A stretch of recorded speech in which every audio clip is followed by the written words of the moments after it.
बेटी कहाँ हो, आवाज दो। दिलान, दिलान, दिलान। ध्यान से। ठीक हूँ मैं, हाथ हटाओ अपना। मैं इससे फासले पर ही रहूं तो ज्यादा बेहतर होगा। ज्यादा दूर ना हो, बस मेरे पीछे पीछे चलती रहो और ध्यान से। सुन रही हो यास्मीन?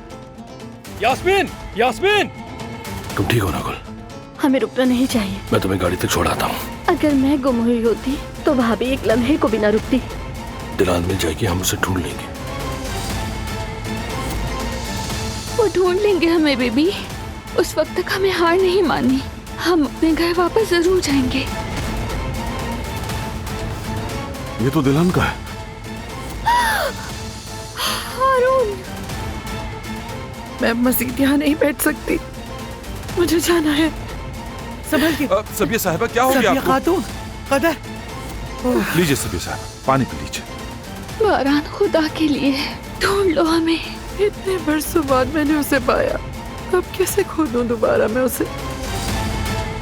वो यहाँ थी बाबा, ढूंढ लूंगा उसे।